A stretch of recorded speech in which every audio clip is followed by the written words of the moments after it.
नमस्कार दोस्तों, आपका स्वागत है आज के मुख्य समाचारों में। दोस्तों, आज देश भर से कई बड़ी न्यूज़ निकल कर आ रही है। सभी बड़ी खबरों के बारे में एक एक करके विस्तार से आपको बताएंगे।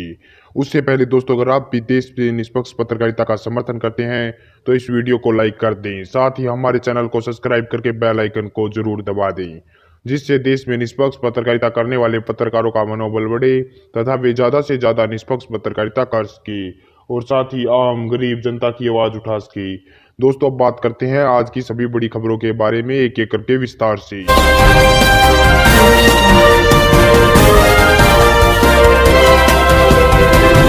चीन मसले को लेकर एक बार फिर से असदुद्दीन ओवैसी ने प्रधानमंत्री मोदी और गृह मंत्री अमित शाह पर बोला हमला। कहा क्या चीन से कर दी है मोदी ने युद्ध की घोषणा। जी दोस्तों, आपको बता दें कि देश के गृह मंत्री अमित शाह ने कल ANI को इंटरव्यू दिया था और इंटरव्यू के दौरान गृह मंत्री अमित शाह ने कहा था कि भारत इस समय कोरोना संक्रमण व चीन से लड़ रहा है और हम दोनों से ही जीतेंगे।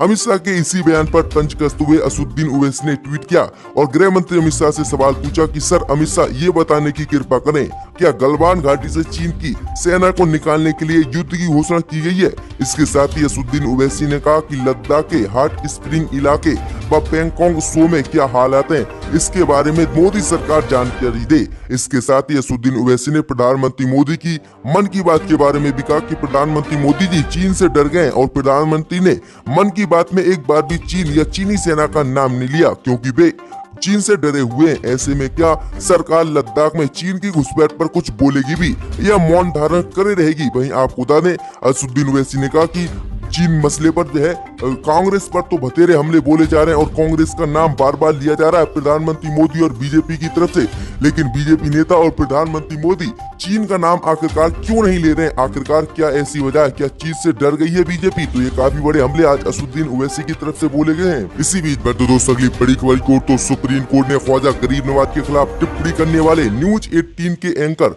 अमिश देवबन के खिलाफ दंडात्मक और कड़ी कार्रवाई करने पर लगाई रोक। जहाँ दोस्तों आपको बता दें काफी बड़ी खबर सामने निकल कर आ रही कि सुप्रीम कोर्ट ने ख्वाजा गरीब नवाज के ऊपर टिप्पणी मामले में टीवी समाचार एंकर अमिश देवबन के खिलाफ किसी भी तरह की दंडात्मक और कड़ी कार्रवाई करने पर रोक लगा दी है। सूफी ख्वाजा मोइनुद्दीन चिश्ती के खिलाफ कथित अपमानजनक बयान देने वाले न्यूज 18 इंडिया के एंकर अमिश देवबन के खिलाफ कई राज्यों में FIR दर्ज करी गई थी, जिसके बाद सुप्रीम कोर्ट ने पत्रकार के खिलाफ आपराधिक मामले दर्ज करवाने वाले लोगों को आज नोटिस जारी किया है।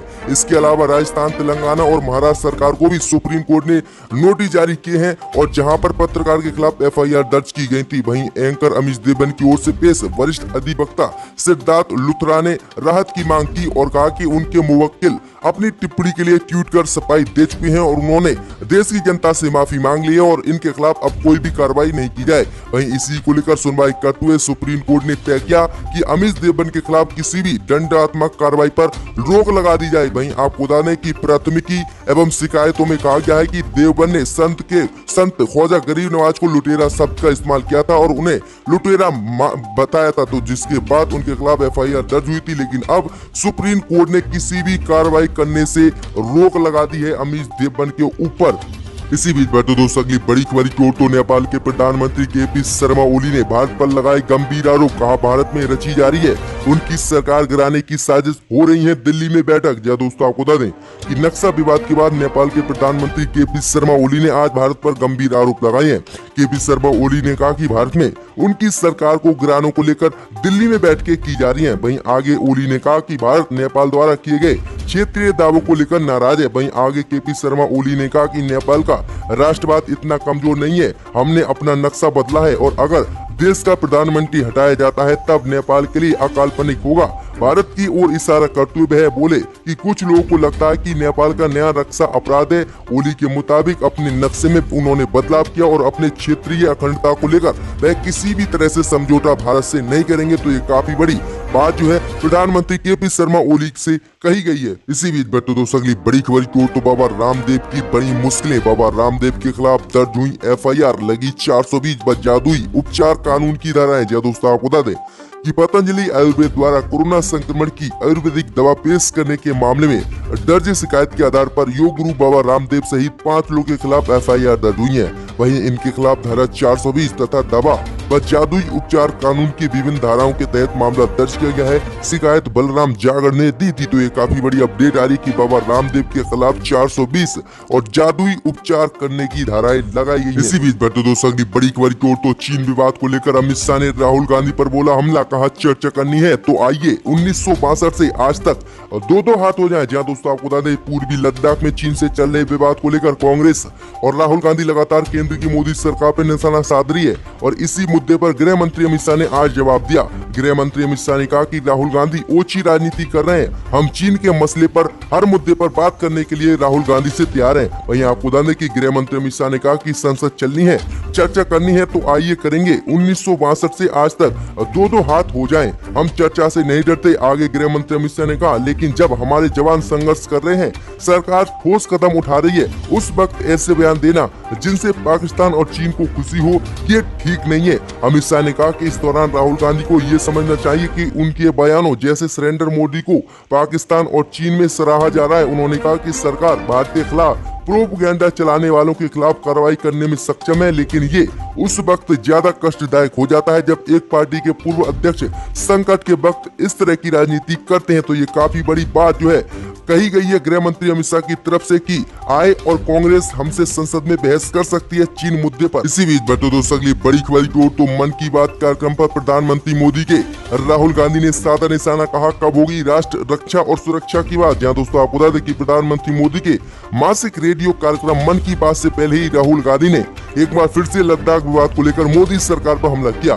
उन्होंने कार्यक्रम पर तंज कसते हुए कहा कि देश की रक्षा और सुरक्षा के बारे में कब बात होगी। राहुल लगातार केंद्र की मोदी सरकार से गलवान घाटी में हुई झड़प को लेकर सवाल कर रहे हैं। तो ये काफी बड़ी बात कही गई है राहुल गांधी की तरफ से। इसी बीच बढ़ते दोस्तों अगली बड़ी खबर की ओर। तो बीजेपी सांसद प्रज्ञा ठाकुर ने फिर दिया विवादित बयान, कहा विदेशी महिला से जन्मा व्यक्ति भारत के लिए राष्ट्रभक्त नहीं हो सकता। जहाँ दोस्तों आपको बता दें कि भाजपा सांसद प्रज्ञा ठाकुर ने एक बार फिर से कांग्रेस के पूर्व अध्यक्ष राहुल गांधी का नाम लिए ही उन पर निशाना साधा है और कहा कि एक विदेशी महिला से पैदा हुआ व्यक्ति राष्ट्रवादी नहीं हो सकता। आगे प्रज्ञा ठाकुर ने कांग्रेस पर आरोप लगाते हुए कहा कि कांग्रेस को तो अपने गिरेबान में झांककर देखना चाहिए, उनमें ना तो बोलने की सभ्यता है और ना ही पार्टी में संस्कार है। आगे प्रज्ञा ठाकुर ने कहा कि ना ही उनकी पार्टी में देशभक्ति है। मैं एक बात कहूंगी कि देशभक्ति आएगी भी कहां से जब दो देशों की सत्ता लेकर भारत में रहेंगे। आगे उन्होंने कहा कि प्रधानमंत्री मोदी और गृह मंत्री अमित शाह के नेतृत्व में देश सुरक्षित हाथों में और देश पर कोई भी हमला नहीं कर सकता। वहीं आपको बता दें कि इसी को लेकर कांग्रेस ने पलटवार किया और प्रज्ञा ठाकुर का नाम लिए ही बगैर जो है पूर्व मंत्री जीतू पटवारी ने ट्वीट किया और कहा कि कोई भी देशभक्त आतंकवादी नहीं हो सकता और कोई भी गॉड से भक्त देशभक्त नहीं हो सकता। तो ये काफी बड़ा पलटवार किया गया है क्योंकि आपको बता दें कि महाराष्ट्र के मालेगांव बम विस्फोट मामले में प्रज्ञा ठाकुर आरोपी हैं। इसी को लेकर उन्होंने पलटवार किया है। तो ये काफी विवादित बयान आए हैं दोनों की तरफ से। इसी बीच बढ़ते दोस्तों अगली बड़ी खबर की ओर। तो राम मंदिर निर्माण के लिए प्रधानमंत्री मोदी करेंगे भूमि पूजन, भेजेंगे न्योता ट्रस्ट। जी दोस्तों आपको बता दें कि श्री राम जन्मभूमि तीर्थ क्षेत्र ट्रस्ट के अध्यक्ष नितिन गोपाल ने कहा कि वो प्रधानमंत्री मोदी को एक पत्र लेकर राम मंदिर निर्माण के लिए भूमि पूजन का निमंत्रण भेजेंगे। महंत कमल नाथ दास के मुताबिक वो जल्द ही पीएम मोदी को इस संबंध में निमंत्रण पत्र भेजेंगे, जिसके बाद प्रधानमंत्री मोदी अयोध्या में मंदिर निर्माण के लिए भूमि पूजन के लिए आएंगे। तो ये काफी बड़ी बात जो है कही गई है राम मंदिर ट्रस्ट की तरफ से। इसी बीच बढ़ते दोस्तों अगली बड़ी खबर की ओर। तो भारत चीन संघर्ष के लिए जवाहरलाल नेहरू हैं जिम्मेदार, बोले शिवराज सिंह चौहान। जहाँ दोस्तों आपको बता दें कि मध्य प्रदेश के मुख्यमंत्री